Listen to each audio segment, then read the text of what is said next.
They drew off their canvas sacks with a sigh of relief and tucked them under empty boxes to protect them from the dew the night would bring. Along the creek, some distance away, a young muskrat splashed water on a mudslide he had built and clambered up the bank for one more ride. In the packing shed at the end of the lane, women in faded dresses sipped from bottles of soda and packed one more layer of fruit in orange tissue. The radio played Peg of My Heart. Boys trooped out to pasture to bring in the cows for milking. The day wound down like a tired clock. And Prune watched helplessly as the orchard slowly receded into the distance. He saw the dark line of trees merge with the edge of the Horseheaven Hills, far away. Dapple plodded on his way, the wagon creaking along behind. The women packed the last few layers of prunes in their tissue coats. The radio began playing I've Got Spurs That Jingle, Jangle, Jingle.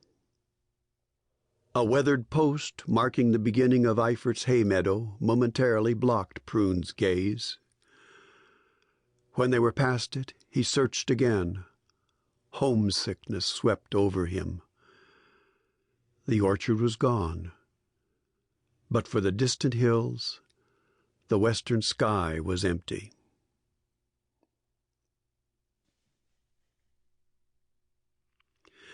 Chapter 2.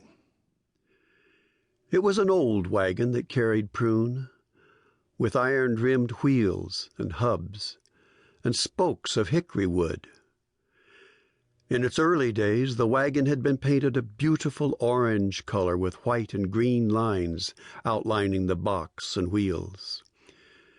In those first years, it was used for carrying the family to Walla Walla once a week for market day. But those times had long since passed, and one winter Walter, who owned the orchard, and Shorty, who worked for him, removed the painted maple box and substituted a floor of heavy planks. They needed a low, wide, flat wagon bed for hauling boxes in and out of the orchard, and what they built worked just fine. Just fine, that is, until now. The first indication that something was wrong came when Prune felt a jarring shudder beneath him.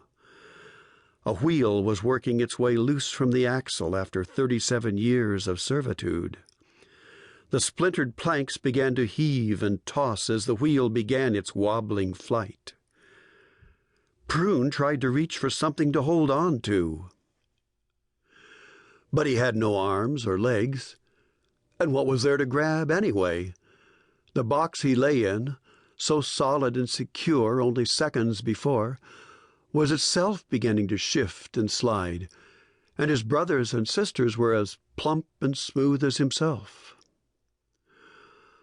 Once, when he was still safely fastened to the family tree, Prune had dreamed that he had arms and legs.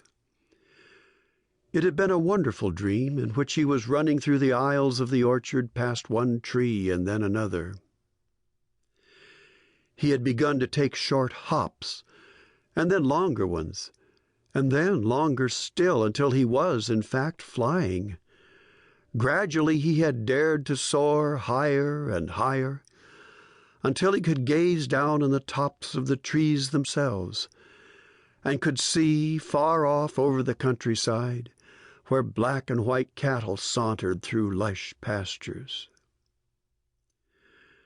Then he had chanced to glance down at his new legs, and had seen that the bones in them were as cracked and fragile as old china platters, and had sensed that his flying days were to be very few. He awoke from that dream with an overwhelming feeling of sadness, and though the day had been a happy one for most of those in the orchard, he had been quiet and withdrawn. "What's come over you, good old Prune?" his sisters teased him.